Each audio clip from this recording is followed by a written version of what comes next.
Hello बच्चों, कैसे हो आप? बच्चों, आज हम कक्षा 6 की विज्ञान विषय की एनसीईआरटी की पाठ्य पुस्तक के 8वें अध्याय के बारे में चर्चा करेंगे, जिसका शीर्षक है शरीर में गति। बच्चों, गति का मतलब होता है एक स्थान से दूसरे स्थान तक जाना या एक स्थिति से दूसरी स्थिति तक जाना। बच्चों, गति का मतलब यह बिल्कुल नहीं कि संपूर्ण शरीर एक स्थान से दूसरे स्थान तक जाए। गति कई प्रकार की हो सकती है। जैसे आपके शरीर में शांत बैठे रहने पर भी गतियां होती रहती है। उदाहरण के लिए, पलकें झपकती रहती है, पसली पिंजर श्वास के दौरान ऊपर नीचे होता रहता है, इत्यादि। बच्चों, आज हम इस अध्याय में शरीर में होने वाली गतियों के बारे में चर्चा करेंगे। वे क्यों होती है, कैसे होती है और किस प्रकार होती है। तो आइए अब हम इस अध्याय के बारे में और अधिक चर्चा करते हैं। बच्चों, जंतु एक स्थान से दूसरे स्थान तक कैसे गमन करते हैं, इसके बारे में हम थोड़ा सा बात करेंगे। गाय गमन में प्रयुक्त होने वाला अंग है इसके पैर, अर्थात गाय पैरों के इस्तेमाल से गमन करती है और इस गमन को हम क्या बोलते हैं? चलना, अर्थात गाय पैरों की सहायता से चलती है। उसी प्रकार मनुष्य भी पैरों की सहायता से चलता है। सांप के पैर नहीं होते हैं, तो वो कौन से अंग को गमन के लिए इस्तेमाल करता है? वो अपने संपूर्ण शरीर को गमन के लिए इस्तेमाल करता है और उसके गमन को हम फिसलना कहते हैं। अब हम पक्षियों के बारे में बात करते हैं। पक्षी अपने पंख और पैरों की सहायता से गमन करते हैं। पंखों की सहायता से वे उड़ते हैं और पैरों की सहायता से चलते हैं। पक्षियों की भांति ही कीट भी पंख और पैरों के इस्तेमाल से गमन करते हैं, यानी पंखों के इस्तेमाल से वे उड़ते हैं और पैरों के इस्तेमाल से चलते हैं। जलीय जंतुओं में हम मछली की बात करते हैं। मछली के पंख होते हैं और इन पंखों की सहायता से वो तैरती है। अब हमने जंतुओं के बारे में तो देखा कि वे एक स्थान से दूसरे स्थान पर किस प्रकार गमन करते हैं। आइए अब हम बात करते हैं मानव शरीर में होने वाली गतियों की। बच्चों, मानव शरीर में होने वाली गतियों के बारे में जानने के लिए हम एक छोटा सा वीडियो देखते हैं।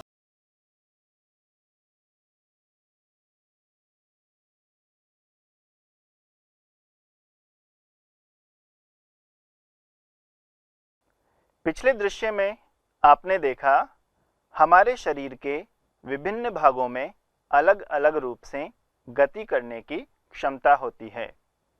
कुछ हिस्से पूर्णतः घूम सकते हैं, जबकि कुछ अंशतः घूमते हैं। आइए हम इस सारणी के माध्यम से इसको समझते हैं। सारणी में शरीर के कुछ भाग दर्शाए गए हैं और इनके सामने दर्शाया गया है कि वे पूर्णतः घूम सकते हैं अथवा अंशतः घूमते या मुड़ते हैं। हमारे शरीर का भाग है गर्दन। गर्दन पूर्णतः नहीं घूम सकती है, यह अंशतः घूमती या मुड़ती है। इसी वजह से हम हमारी गर्दन को आगे पीछे या दाएं बाएं कर सकते हैं। हम बात करते हैं घुटनों की।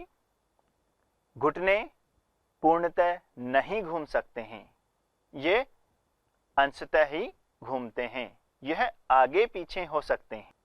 कोहनी पूर्णतः नहीं घूम सकती, यह सिर्फ एक ही दिशा में आगे पीछे हो सकती है, अतः यह अंशतः घूमता या मुड़ता है। बच्चों, आपने देखा शरीर में गति उस हिस्से से होती है जहां पर दो या अधिक हिस्से आपस में जुड़े हुए रहते हैं। शरीर में वो स्थान जहां दो हिस्से एक दूसरे से जुड़े हो और हम उस स्थान को सामान्यतः मोड़ या घुमा पाते हैं, ऐसे स्थान को संधि कहते हैं। आइए अब हम हमारे शरीर में पाई जाने वाली संधियों के बारे में बात करते हैं। संधि ही वो स्थान होता है जहां से शरीर गति कर सकता है। हमारे शरीर में विभिन्न प्रकार की संधियां पाई जाती हैं। आइए हम बात करते हैं कंदुक खल्लिका संधि के बारे में। कंदुक खल्लिका संधि एक विशेष प्रकार की संधि होती है जहां गेंदनुमा अस्थि का एक हिस्सा दूसरी अस्थि में समा जाता है और इस प्रकार से वो चारों ओर घूम सकती है। इस संधि में एक अस्थि का गेंद वाला गोल हिस्सा दूसरी अस्थि की कटोरी रूपी गुहिका में धंसा रहता है और इस प्रकार की संधि सभी दिशाओं में गति प्रदान करती है। उदाहरण के लिए हमारा कंधा, कंधे में कंदुक एवं खल्लिका संधि होती है। इस वजह से हम कंधे को सभी दिशाओं में घुमा सकते हैं। यह आगे पीछे ऊपर नीचे या गोल गोल घूम सकता है। अगली संधि है धुराग्र संधि। धुराग्र संधि मानव कपाल और मेरुदंड के मध्य पाई जाती है। धुराग्र संधि में एक बेलनाकार अस्थि एक छल्ले में घूमती है। हमारे शरीर में मेरुदंड एक बेलनाकार अस्थि होता है और मानव कपाल में एक छल्ले नुमा संरचना होती है जिसमें ये धंसा रहता है। गर्दन तथा सिर को जोड़ने वाली संधि धुराग्र संधि है। इसके द्वारा सिर आगे पीछे या दाएं बाएं घुमा सकते हैं। आइए अब बात करते हैं अगली संधि की, जिसे हम कहते हैं हिंज संधि। हिंज संधि को समझने के लिए हम एक दृश्य देखते हैं।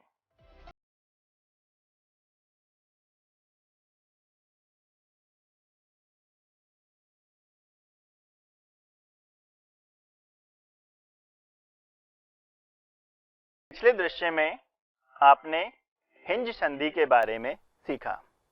हिंज संधि में एक अस्थि का सिरा दूसरी अस्थि में इस प्रकार से धंसा रहता है जिससे हिंज एक ही दिशा में गति होने देता है। कोहनी में हिंज या कब्जा संधि होती है जिससे केवल आगे और पीछे एक ही दिशा में गति हो सकती है। बच्चों, क्या आप बता सकते हैं हमारे शरीर में और ऐसा कौन सा भाग है जहां पर हिंज संधि पाई जाती है? बिल्कुल सही, घुटने में भी हिंज संधि पाई जाती है जिसकी वजह से घुटना सिर्फ आगे और पीछे हो सकता है। आइए अब हम बात करते हैं हमारे शरीर की अन्य संधियों के बारे में। बच्चों, जहां पर शरीर के दो हिस्से आपस में जुड़े होते हैं उसे हम संधि कहते हैं। ये जरूरी नहीं है कि संधि में हमेशा गति हो। कुछ संधियां ऐसी भी होती है जहां पर गति नहीं होती है। उदाहरण के लिए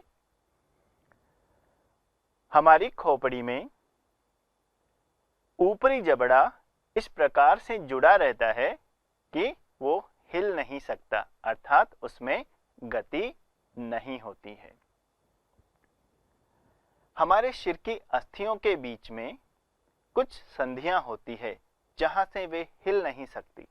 ऐसी संधियों को अचल संधियां कहते हैं। ऊपरी जबड़े एवं कपाल के मध्य अचल संधि होती है, जिसकी वजह से ऊपरी जबड़ा हिल नहीं सकता। हम खाने को चबाने में सिर्फ नीचे वाले जबड़े को ही हिला सकते हैं। बच्चों, अब हम बात करते हैं मानव कंकाल के बारे में। मान लीजिए आपको कपड़े से एक गुड़िया बनानी है, तो आप क्या करते हैं?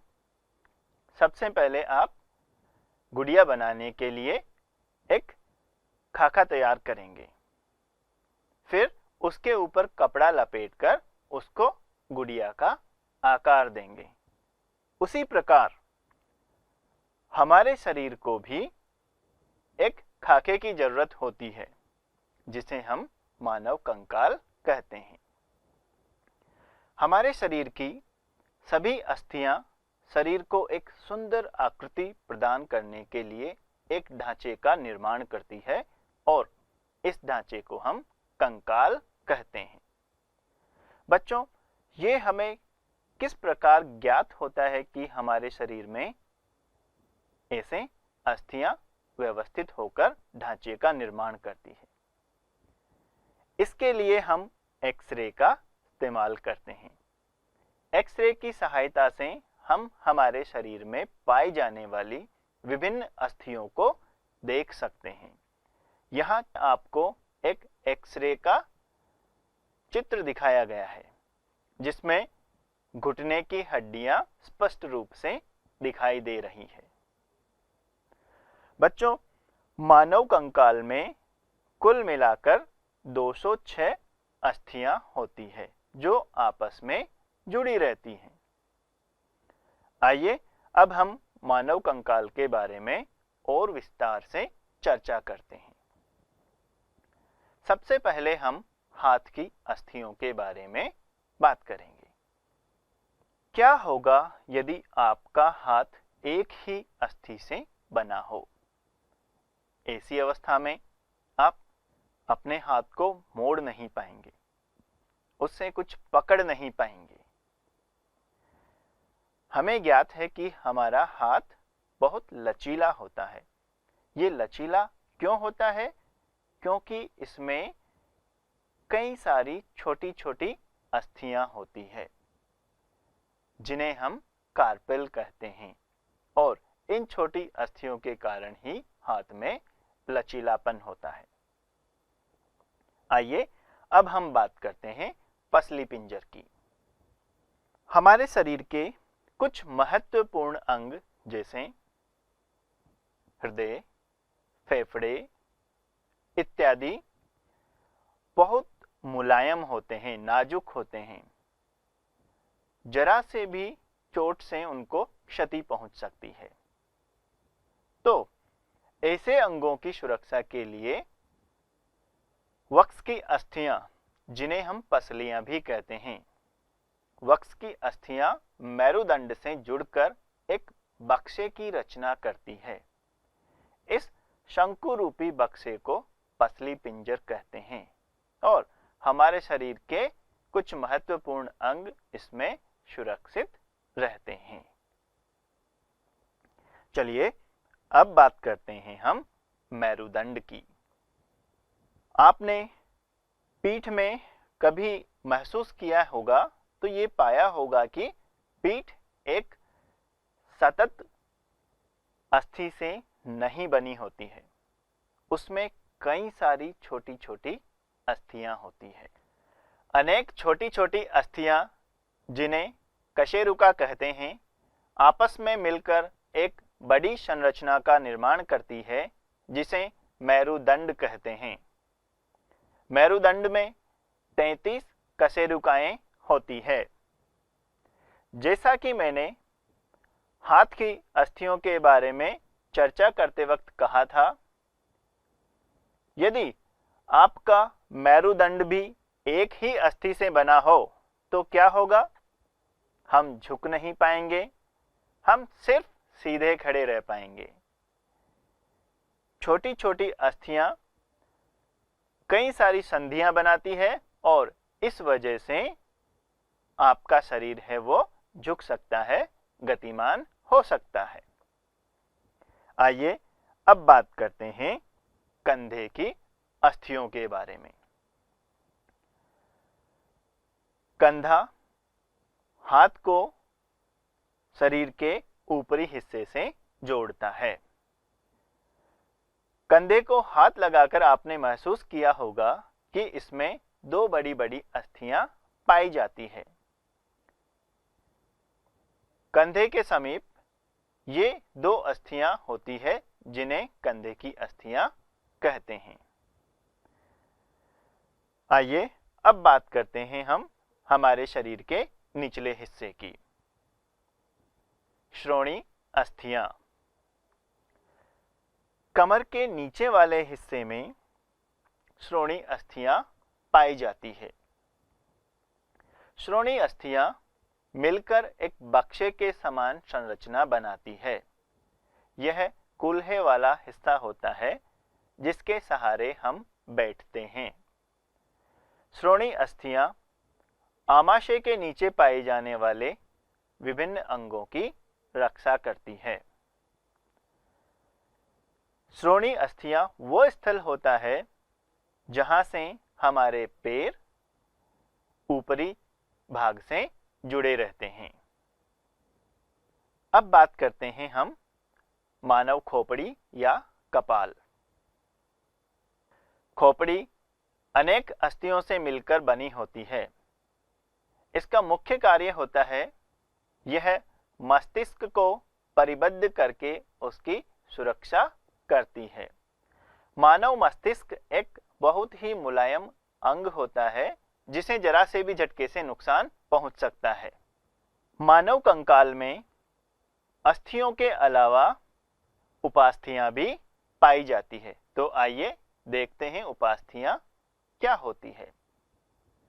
कंकाल के कुछ अतिरिक्त अंग जो हड्डियों जितने कठोर नहीं होते हैं और जिन्हें मोड़ा जा सकता है, उपास्थि कहलाते हैं। बाह्य कर्ण व नाक उपास्थि से बने होते हैं। आप अपने बाह्य कर्ण को आसानी से मोड़ सकते हैं। कर्णपाली जो कि नीचे का हिस्सा होता है, उसके ऊपर कठोर हिस्सा पाया जाता है जो उपास्थि से बना होता है, जिसे आप घुमा या मोड़ सकते हैं। बच्चों, शरीर की संधियों में भी उपास्थि पाई जाती है। जहां पर दो अस्थियां आपस में जुड़ी होती है, उनके सिरों पर उपास्थि पाई जाती है। मानव शरीर में गति करने के लिए अस्थियां आपस में जुड़ी होती हैं। उस स्थान को हम बोलते हैं संधि। संधि अपने आप गति नहीं कर सकती है। अस्थियों को गति कराने के लिए शरीर में पेशियां पाई जाती है। पेशी वो मांसल संरचना होती है जो संकुचित एवं शिथिल होकर संधियों को गति प्रदान करती है। यहाँ पर एक महत्वपूर्ण बात यह है, पेशी केवल खींच सकती है, वह धक्का नहीं दे सकती। अतः एक अस्थि को गति देने के लिए दो पेशियां संयुक्त रूप से कार्य करती है। जैसे मान लीजिए आपको अपना हाथ मोड़ना है। जब हम हमारा हाथ मोड़ते हैं तो हम ये देखते हैं कि हाथ के ऊपरी हिस्से में एक मांसल संरचना उभर जाती है, अर्थात यहाँ पर जो पेशियां होती है वो संकुचित हो जाती है। इसकी वजह से हाथ मुड़ जाता है। जब हमें हाथ को सीधा करना होता है, उस वक्त हाथ के नीचे वाली पेशियां संकुचित होती है और ऊपर वाली पेशियां शिथिल हो जाती हैं। जिसे हम आसानी से महसूस भी कर सकते हैं। मोड़ते वक्त हाथ के ऊपरी हिस्से की पेशियां संकुचित हो जाएंगी, जबकि हाथ को हम सीधा करेंगे तो उस वक्त हाथ के नीचे वाली पेशियां हैं वो संकुचित हो जाएंगी और ऊपर वाली पेशियां शिथिल हो जाएंगी। बच्चों, हमने मानव कंकाल, पेशियों व उपास्थियों के बारे में अध्ययन किया है। आइए अब हम अन्य जंतु जैसे केंचुए, घोंगे, मछली, सर्प इत्यादि की चालों के बारे में चर्चा करते हैं। मानव शरीर में कंकाल होता है, पेशियां होती है, उपास्थियां होती है, जिसकी वजह से उसमें गति हो सकती है। हमने अभी जिन जीवों के बारे में बात की उनमें ऐसी कौन सी संरचनाएं होती है, ऐसे कौन से अंग होते हैं जिनकी सहायता से वो गति करते हैं। आइए अब हम बात करते हैं केंचुए की गति के बारे में। केंचुए का शरीर एक दूसरे से सटाकर रखे गए अनेक छल्लों से बना प्रतीत होता है। जब केंचुआ गति करता है उस वक्त इसके शरीर का पिछला हिस्सा जमीन को पकड़ लेता है। यह अपने शरीर के आगे वाले हिस्से को आगे धकेलेगा, फिर इसके शरीर के आगे वाला हिस्सा जमीन को पकड़ लेता है और पीछे वाला हिस्सा जमीन को मुक्त कर देता है और इस प्रकार ये आगे की ओर गमन करता है। अब बात करते हैं हम घोंगे की गति के बारे में। घोंगे के शरीर में एक बाह्य कवच होता है जो कि कठोर होता है और घोंगा अपने आप को इस बाह्य कवच के अंदर सुरक्षित रखता है। घोंगे का कवच कठोर होता है जो इसकी गति में सहायता नहीं करता है। आपने यदि घोंगे को चलते हुए देखा है उस वक्त आपने ये देखा होगा कि इसके शरीर से एक मांसल संरचना जिसे हम पाद या पैर बोलते हैं वो बाहर निकलती है, उसी से इसका सिर जुड़ा रहता है। जब घोंगा गमन करता है तो इसके पैर में लहरदार गति होती है और अपने पैर की लहरदार गति से ही घोंगा गमन कर पाता है। क्या आप बता सकते हैं घोंगा एवं केंचुआ दोनों में से कौन तेजी से चल पाता है? बिल्कुल सही, यदि आप बोल रहे हैं केंचुआ। केंचुआ घोंगे की तुलना में तेज गति से गमन कर पाता है। आइए अब बात करते हैं हम तिलचट्टे की गति के बारे में। तिलचट्टा एक कीट होता है जो कि चल सकता है, दीवार पर चढ़ सकता है और पंख होने के कारण ये उड़ भी सकता है। तिलचट्टे में 3 जोड़ी पैर होते हैं एवं तिलचट्टे में विशेष प्रकार की पेशियां पाई जाती है। पैर की पेशियां तिलचट्टों को चलने में सहायता करती है और इसके वक्ष की पेशियां तिलचट्टे के उड़ने के समय उसके पंखों को गति देती है। इसकी विशेष प्रकार की पेशियों के कारण ही तिलचट्टा बहुत तेज गति से गमन कर सकता है, साथ ही साथ उड़ भी सकता है। इसका शरीर भी एक कठोर बाह्य कवच से ढका रहता है, लेकिन वो बाह्य कवच एक ना होकर कई सारे टुकड़ों में होता है, जिसकी वजह से यह घोंगे की तुलना में अधिक लचीला होता है। आइए अब बात करते हैं पक्षी की गति के बारे में। आपने पक्षियों को उड़ते हुए देखा होगा। चित्र में पक्षी का कंकाल दिखाया गया है। पक्षियों के बारे में एक विशेष बात होती है कि वे हवा में उड़ते हैं तथा जमीन पे चलते हैं एवं उनकी अस्थियों में वायु प्रकोष्ठ होते हैं, अर्थात उनकी अस्थियां खोखली होती है, जिनके कारण अस्थियां हल्की रहेंगी परंतु मजबूत होती हैं। पक्षियों की अस्थियां खोखली रहती है, जिसकी वजह से हल्की होती है लेकिन मजबूत होती है। साथ ही साथ उनके वक्ष की अस्थियां उड़ने वाली पेशियों को जकड़े रखने के लिए विशेष रूप से रूपांतरित हो जाती हैं। इसकी वजह से वे पंखों को ऊपर नीचे करने में सहायक होती हैं। आपने पक्षियों को यदि ध्यान से देखा होगा तो पाया होगा कि उनके वक्ष की अस्थियां आगे की ओर उभरी हुई रहती है, सपाट नहीं होती है। ऐसा होने की वजह से वे उड़ने वाली पेशियों को आसानी से और अच्छी तरह से जकड़े रख सकती है। आइए अब हम बात करते हैं जलीय जीव यानी मछली की गति के बारे में।